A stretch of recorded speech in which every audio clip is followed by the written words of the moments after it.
स्वागत है स्टूडेंट। हमारे चैनल पर हम आपके लिए लेकर आए हैं कक्षा 12th की क्विज अभ्यास जो कि बायोलॉजी विषय की है और सप्ताह 33 19 फरवरी 2022 को दी गई है। तो शुरू करते हैं। पहला प्रश्न, इनमें से कौन सा जैव प्रौद्योगिकी का एक भाग है? तो यहाँ पर हम देख रहे हैं कि सभी ऑप्शन सही हैं, इसलिए हम उपयुक्त सभी ऑप्शन नंबर 4 को सही कर देंगे। प्रश्न नंबर 2 है, प्रतिबंधन एंजाइम का वह प्रकार जो डीएनए न्यूक्लियोटाइड को 5 या 3 सिरे से काटता है कहलाता है। तो यहाँ ऑप्शन नंबर 2 सही उत्तर है, एक्सो न्यूक्लिएज। प्रश्न नंबर 3 है, डीएनए क्लोनिंग के दिए गए विभिन्न चरणों में कौन सा चरण सबसे पहले आता है? यहाँ ऑप्शन नंबर 2 सही है, प्रतिबंधन एंजाइम की सहायता से डीएनए का एक टुकड़ा कटा जाता है। प्रश्न नंबर 4 है, यदि कोई प्रोटीन कूट लेखन जीन किसी विषम जात परपोषी में अभिव्यक्त होता है तो कहलाता है। यहाँ ऑप्शन नंबर 2 सही उत्तर होगा, पुनर्योजक प्रोटीन। अगला प्रश्न है, बीटी एक जीव विष है जिसका निर्माण बैसिलस थोरिनजिएसिस में से होता है। इसका कार्य है। ऑप्शन नंबर 1 यहाँ सही उत्तर है, बीटी जीव विष जीन जीवाणु से क्लोनीकृत होकर पौधों में अभिव्यक्त होकर कीटों के प्रति प्रतिरोधक बनता है।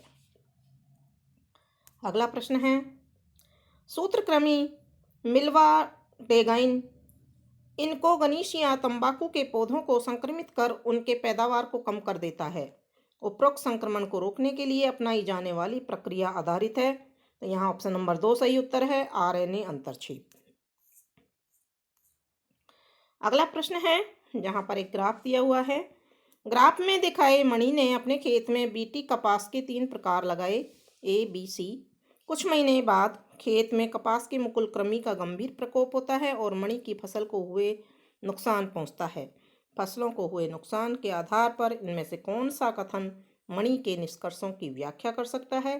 तो बच्चों, यहाँ ग्राफ को देखकर आपको इसका सही आंसर बताना है और कमेंट बॉक्स में लिखना है। अगला प्रश्न देखते हैं, बीटी जीव विष में पाया जाने वाला कीटनाशक प्रोटीन बैसिलस थोरिनजिएसिस को क्यों नहीं मारता जबकि यह अन्य कीटों को मार देता है? तो यहाँ ऑप्शन नंबर 1 सही उत्तर है, यह निष्क्रिय होता है तथा कीटों के आंत में क्षारीयता को सक्रिय हो जाता है, क्षारीयता से सक्रिय हो जाता है। अगला प्रश्न है, इस प्रक्रिया में किसी बच्चे या भ्रूण में चिन्हित किए गए दोषों को सुधार करने के लिए सामान्य जीन को भ्रूण में स्थानांतरित करते हैं जो निष्क्रिय जीन की क्षतिपूर्ति कर उसके कार्यों को संपन्न करते हैं। यह प्रक्रिया कहलाती है। तो यहाँ ऑप्शन नंबर 3 है, जीन चिकित्सा। अगला प्रश्न है, जीन चिकित्सा का पहला प्रयोग कहाँ किया गया था? ऑप्शन नंबर 2 यहाँ सही उत्तर है, एडिनोसिन डीएमिनेज की कमी को दूर करने में।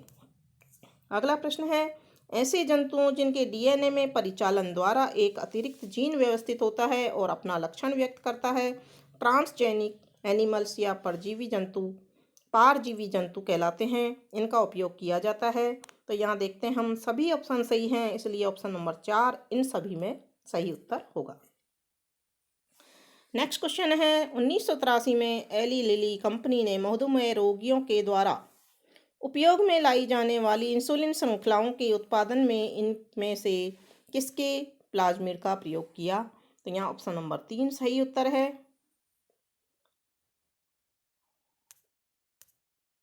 Option number 3 एशरिकिया coli. इस तरह से यह आपका आज बायोलॉजी विषय का क्विज अभ्यास कंप्लीट होता है। वीडियो को पूरा देखने के लिए धन्यवाद बच्चों। इसके अलावा हमारे चैनल को दोस्तों के साथ सब्सक्राइब कीजिए, शेयर कीजिए। धन्यवाद।